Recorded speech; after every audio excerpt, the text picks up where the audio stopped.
wisata alam pamoyanan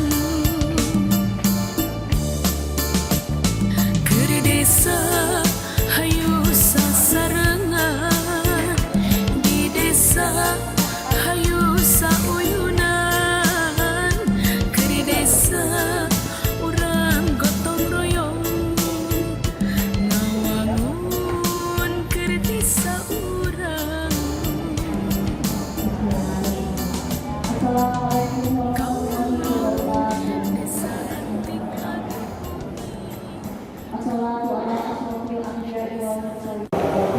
Alhamdulillah wa syukurillah wa lillahi wa la hawla wa la quwwata illa billah. Asyhadu an la ilaha illallah wa la syarika lah wa asyhadu anna Muhammadan abduhu wa rasuluhu la nabiyya ba'da.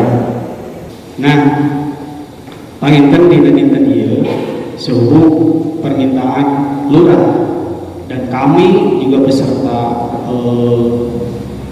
para perangkat desa untuk menyampaikan atau mensosialisasikan, bahkan abdi mah pertemuan berikutnya saat suami harita malamna abdi teras aya pelan sareng tim puskesmas berbagai macam hal memang terus disampaikan terus didungikeun.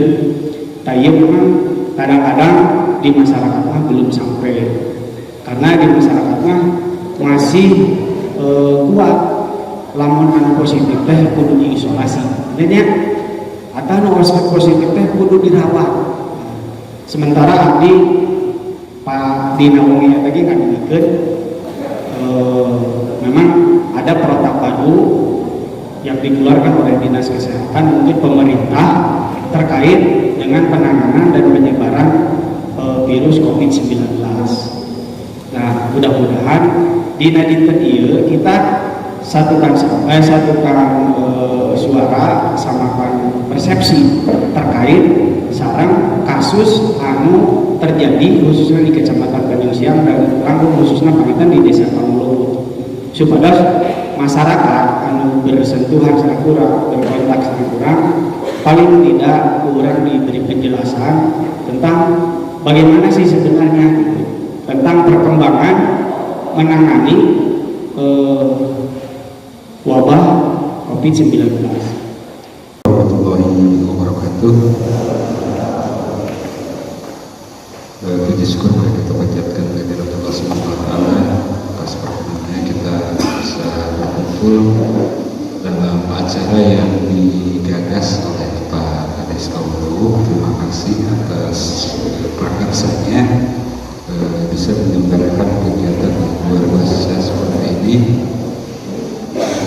Salawat beserta salam mari kita curahkan ke junjungan kita Nabi besar Muhammad SAW kepada keluarganya, sahabatnya, tabiin serta mudah-mudahan sampai pada umatnya sampai akhir zaman. Bapak Ibu yang saya hormati, tadi disampaikan oleh Pak Ketua BPD mengenai situasi perkembangan penyebaran COVID-19 di wilayah kita. Sebagaimana kita ketahui bersama, beberapa waktu yang lalu telah diumumkan bahwa 6 orang warga masyarakat Kecamatan Tanjung Siang dinyatakan terkonfirmasi positif COVID-19. Tentunya ini menimbulkan kehebohan karena selama ini perjalanan COVID-19 di Indonesia kurang lebih mulai dari awal Februari kalau nggak salah, bahwa Tanjung Siang selama ini alhamdulillah selalu dinyatakan zona hijau. Terus kenapa tiba-tiba ada sampai sekaligus 6 orang? Nah, ini sebagaimana sering digembar-gemborkan bahwa ini membuktikan bahwa penyakit ini ada, bisa terkena kepada siapa saja.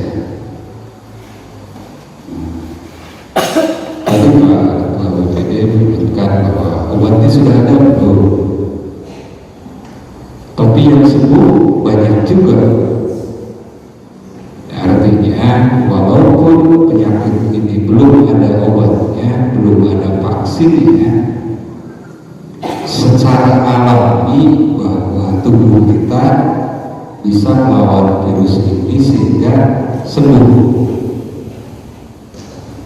Nah, dari hal ini bahwa seharusnya kegaduhan kehebohan itu ya kita jangan terlalu takut, tapi kita jangan juga melepaskan kewaspadaan. Hati-hati harus tetap ditingkatkan, bahwa sebagaimana yang selalu disosialisasikan sebelum-sebelumnya, urusan pakai masker, urusan jaga jarak, urusan sering cuci tangan, urusan pola hidup sehat, makanan sehat, bukan karena kebetulan di Kaumulu kepala desanya positif.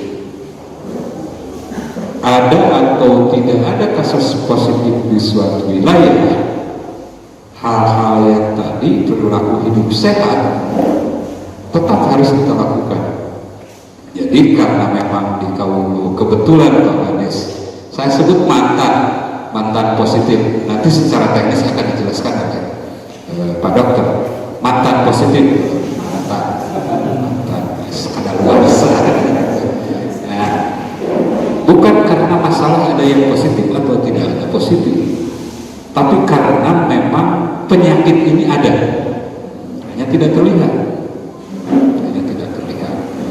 Nah, berkaca terhadap kejadian baru-baru ini dengan 6 orang di Tanjung Siang, tentunya ini patut kita jadikan momentum untuk tetap meningkatkan kewaspadaan. Jadi gembar-gembor era new normal PSBB dicabut bukan berarti kehidupan, tata cara kehidupan kita itu menjadi bebas seperti dulu sebelum ada COVID. Nah, ini yang patut disampaikan oleh Bapak Ibu yang ada ini ke masyarakat yang lebih luas, bahwa penyakit ini masih ada. Penyakit ini masih ada, masih berkeliaran di wilayah kita karena tadi tidak bisa terlihat. Yang bisa kita lakukan menjaga diri kita, menjaga keluarga kita, menjaga lingkungan kita. Itu yang bisa kita lakukan. Urusan medis nanti akan disampaikan oleh Pak Dokter. Kemudian ketika ada terjadi kasus terkonfirmasi positif seperti yang terjadi terhadap Pak Lurah. Kebetulan yang terjadi terhadap Pak Lurah memang ini terjadi di mana-mana, bahwa antara pelaksanaan tes dengan pengumuman hasil tes waktunya sangat bervariasi. Ada yang begitu dites tidak terlalu lama hasilnya diumumkan, ada juga yang lambat diumumkan. Ini masalah teknis yang di luar kendali kita, saya tidak akan bahas. Tapi yang perlu diperhatikan bahwa terhadap orang yang dinyatakan terkonfirmasi positif COVID-19, betul yang bersangkutan itu terjangkit, terkena. Tapi terhadap yang bersangkutan jangan sampai terjadi sanksi sosial. Toh sakit bukan keinginannya, toh sakit bukan karena perilaku yang tidak baik. Ini penyakit yang bukan seperti HIV, AIDS atau seperti itu. Artinya bukan penyakit yang aib. Penyakit biasa saja, sakit biasa saja. Menjaga diri terhadap berinteraksi atau bergaul dengan pasien positif memang perlu dilakukan karena ada tata caranya. Tata cara berinteraksi, bergaul terhadap pasien yang dinyatakan positif itu ada tata caranya. Tapi bukan berarti menjadi yang bersangkutan itu tersanksi secara sosial, dikucilkan dari aktivitas kehidupan keseharian. Penyakit ini tadi bisa sembuh.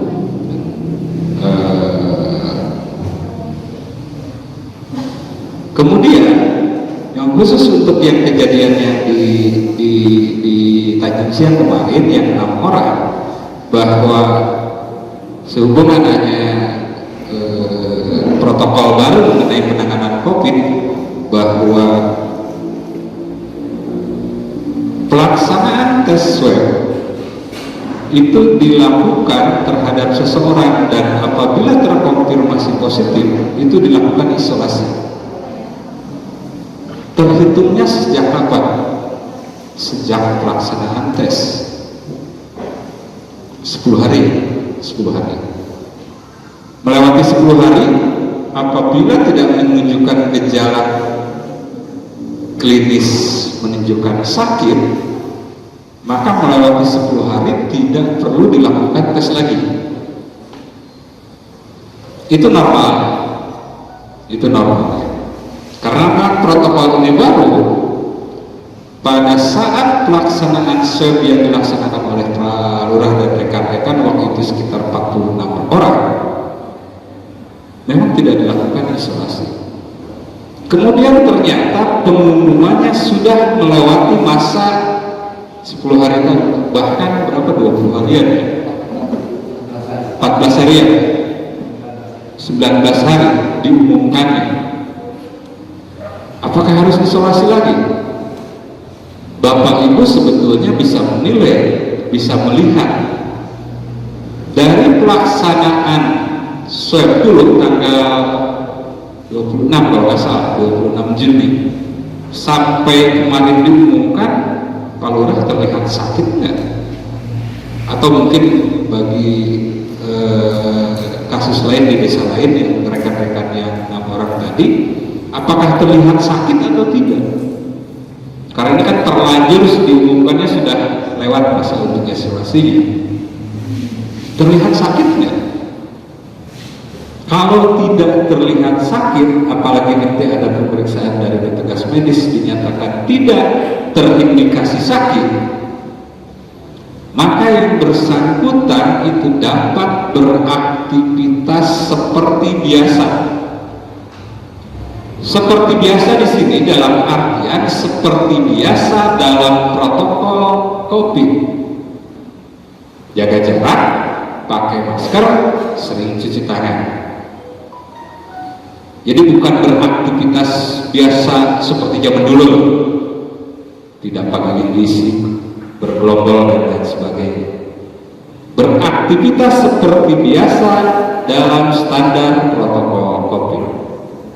Jadi ada 3 kata kunci dalam protokol COVID: pakai masker, jaga jarak, sering cuci tangan. Karena untuk aktivitas berkerumun, kalau terpaksa terima gitu.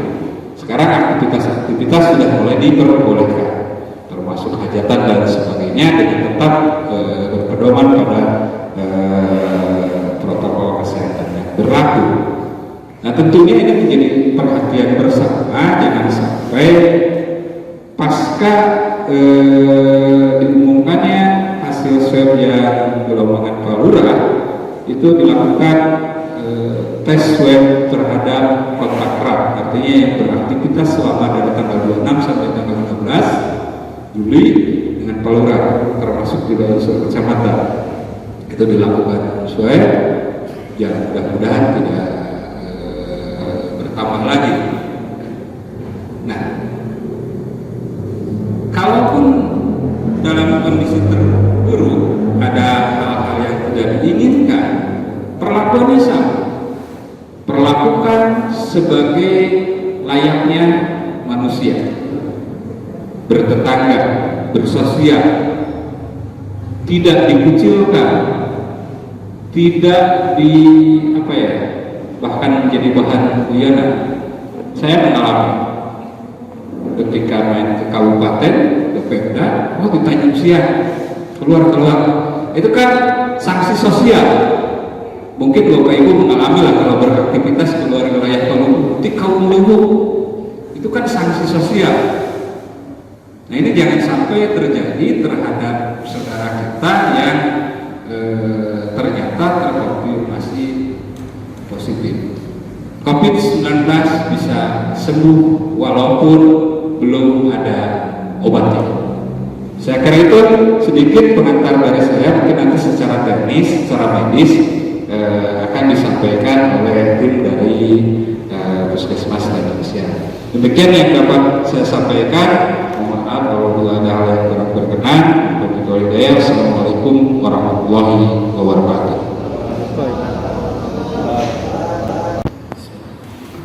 Assalamualaikum warahmatullahi wabarakatuh. Pertama-tama saya aturkan terima kasih yang hormat kepada Bapak Camat, juga kepada Kepala Desa Kaumulu beserta jajarannya, dan juga beserta kepada warga di Desa Kaumulu yang saya cintai. Saya ingat pertama kali ke sini waktu awal pandemi ini muncul, Desa Kaumulu lah yang pertama mengundang kami, Pak.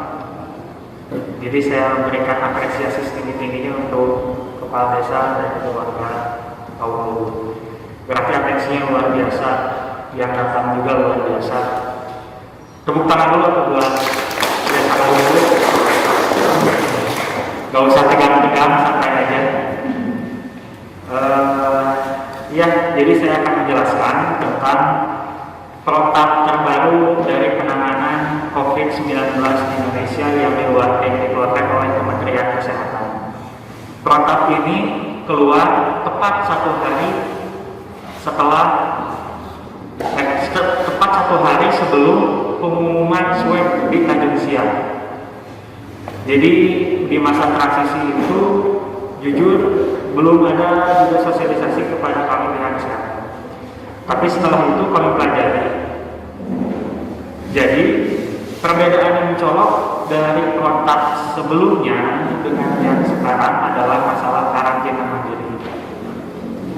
Kalau di protap sebelumnya itu swab, setelah di swab itu diisolasi dan terus diisolasi sampai swabnya negatif. Jadi satu acan swabnya negatif terasa diisolasi, Pak. Dugi ka yang di rumah gede sabelah di hari dicolokan. Mungkin itu yang menjadi pertimbangan dari pihak kementerian untuk melakukan protokol baru. Izinkan saya membacakan protokol terbaru ya Pak, ya Bu. Jadi di protokol yang terbaru kita tidak lagi mengenal tentang OTG ya, pernah dengar ya, ODP ya, PDP ya. Jadi udah tidak lagi dikenal dengan orang dalam pemantauan, pasien dalam pemantauan, orang bergejala sudah tidak ada lagi. Tapi ada istilah namanya suspek yang pertama. Apa itu suspek? Suspek itu orang yang mengalami ispat, ispatnya salesma lah sebenarnya. Orang yang mengalami batuk, pilek, demam, disertai adanya riwayat bepergian ke zona merah. Itu suspek. Yang kedua, orang dengan penyakit ispat atau penyakit salesma yang pernah kontak dengan pasien terkonfirmasi COVID-19, itu suspek. Yang terakhir adalah ispatrat. Ispatrat itu salesma yang sampai sesak, yang memerlukan perawatan yang bersangkutan. Itu juga disebut suspek. Bagaimana penanganan suspek? Ketika dinyatakan suspek, maka dilakukan uji spesimen atau uji swab. Ya, kan itu berarti ada gejala ya, ada gejala, ada batuk, pilek, ada bepergian, itu dinyatakan suspek. Dan tindak lanjutnya di swab dan diisolasi. Isolasinya di mana? Untuk gejala ringan sampai sedang, isolasinya bisa isolasi mandiri di rumah dengan pemantauan oleh tim dari FKTP kalau di sini dari Puskesmas, bisa by telepon begitu. Itu untuk yang kasusnya ringan sampai sedang. Bagaimana yang kasusnya berat? Kalau yang kasusnya berat, itu kasus suspek dengan gejala berat dimasukkan kepada kriteria probable. Kriteria probable dengan ISPA dengan gejala berat itu harus dirawat di rumah sakit. Karena kenapa? Takutnya dalam perjalanan penyakitnya membutuhkan alat bantu nafas atau yang disebut ventilator. Pernah dengar ya? Ventilator. Nah, untuk kasus yang berat, kasus yang probable, setelah dia dinyatakan di swab itu positif, baru untuk yang gejala berat itu harus dilakukan swab ulang sebelum dia keluar dari rumah sakit. Yang selanjutnya adalah kontak erat. Siapa kontak erat itu? Kontak erat itu adalah yang pertama, orang yang pernah kontak dengan pasien COVID-19. Bagaimana? Kontak erat itu hanya dilakukan pemantauan selama 14 hari. Apakah kontak erat perlu diswab? Untuk keperluan tracing atau pencarian kasus perlu diswab. Tapi untuk tenaga kesehatan yang kontak dengan pasien COVID-19 dengan tanpa APD, misalkan ada pasien COVID-19 yang bergejala berat sehingga ditolong di puskesmas dan petugas kesehatan yang tidak memakai APD itu harus di swab. Yang terakhir adalah kasus konfirmasi. Kasus konfirmasi itu yang sudah positif ya, yang sudah positif. Seperti saya bilang di awal, kasus konfirmasi atau yang telah dikonfirmasi positif COVID-19 melalui swab atau PCR dengan yang tidak ada gejala sampai gejala sedang itu isolasinya, untuk sampai gejala ringan isolasinya di rumah.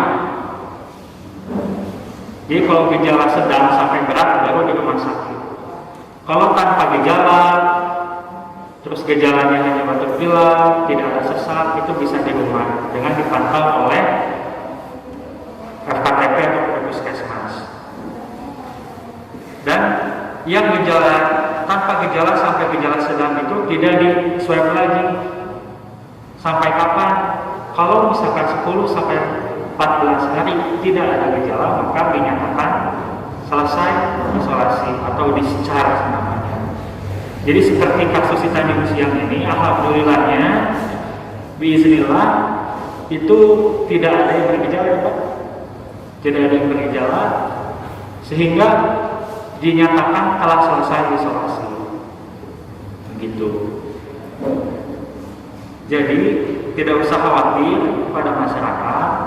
Betul apa kata Pak Camat tadi, tidak perlu ada sanksi sosial, tidak perlu ada pengucilan, tapi yang ada kita menjaga masing-masing, menjaga keluarga masing-masing dengan cara apa? Pertama, pakai masker jika keluar rumah. Sekarang masker medis sudah mudah ditemukan. Biasa bisa di apotek Pak Budi atau di mana saja itu sudah ada. Masker, kalau misalkan punya masker medis nggak apa-apa pakai masker kain juga, cuman tiap 4 jam kalau bisa mah diganti. Jadi jangan punya satu. Selanjutnya apalagi rajin cuci tangan.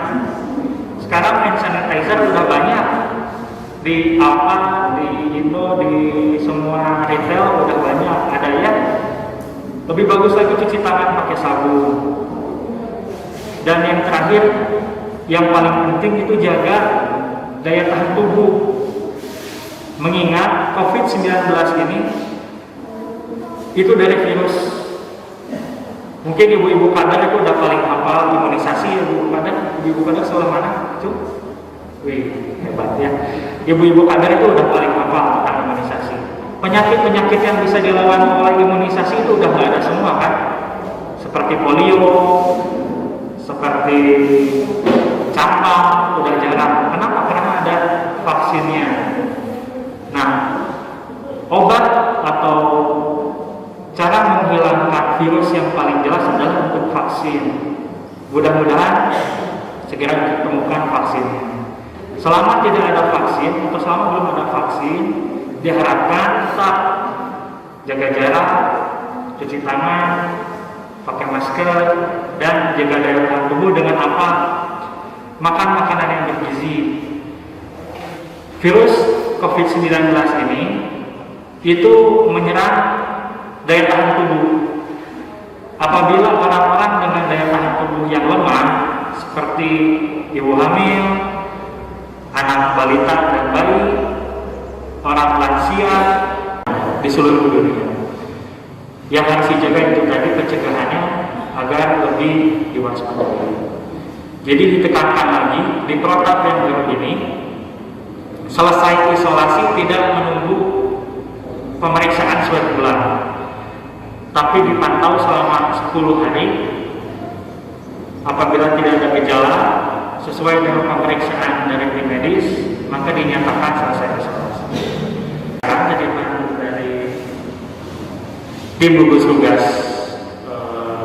Kabupaten Subang untuk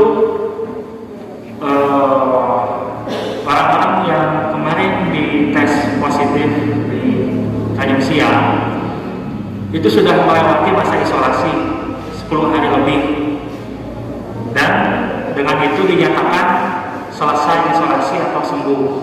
Suratnya sudah ada, sudah didatangani oleh Ibu Kapus, tinggal ditandatangani oleh bagian penanganan COVID-19 di Subang.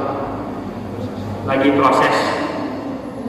Jadi insya Allah segera diterbitkan suratnya dan tidak usah khawatir untuk warga. Jadi tekankan sekali lagi, virus ini bisa sembuh dan juga virus ini bisa dicegah dengan cara-cara yang tadi. Kita tetap waspada karena jujur kami dari tim medis virus ini baru, seluruh dunia baru mengalaminya. Semuanya masih belajar, semuanya masih akan ada terus perkembangan terbaru. Jadi selama sebelum ada vaksin, saya titipkan kepada warga agar mematuhi protokol kesehatan. Karena sebetulnya garda terdepan dari pencegahan COVID-19 ini bukan kami, bukan dari tim kesehatan. Tim kesehatan itu datang kalau udah sakit. Virus itu ada di tengah-tengah masyarakat, di lingkungan, di pasar, di sekolah, sampai interaksi. Jadi warga lah kunci pencegahan COVID-19. Sekian dari saya. Assalamualaikum warahmatullahi wabarakatuh. Bismillahirrahmanirrahim. Assalamualaikum warahmatullahi wabarakatuh. Sigan targang pangajawab nanti tegang sih katepaan tegang betunuh ini ya. Teg pada suara singa jauh MJT. Mudah-mudahan sehat sadayana. Alhamdulillahilladzi an'ama 'alaina bi nikmatil imani wal islam. Asyhadu an la ilaha illallah wa asyhadu anna Muhammadan abduhu wa rasuluh. Qala Allah ta'ala fil Qur'anil 'azim, Rabbi shrah li sadri wa yassir li amri wahlul 'uqdatam min lisani yafqahu qawli. Amma ba'd. Puji sinareng syukur urang sagakeun ka Allah Subhanahu wa taala. Nu paratos paparinan pirang-pirang kanikmatan ka urang sadaya. Nikmat nu utama nyata nikmat iman kalayan Islam. Oge nikmat anu karandapan dina waktos ayeuna.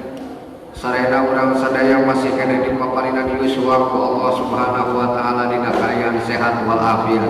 Gugus tugas COVID-19 yang dipimpin langsung Bapak Camat dan juga dari PTD Kesehatan menyampaikan semua ini menyatakan bahwa diri saya telah terbebas dari yang namanya virus COVID-19 ini, dan mudah-mudahan warga masyarakat Desa Kaung Luwu khususnya umumnya Kecamatan Tanjung Siang terhindar dari yang namanya virus COVID-19 ini.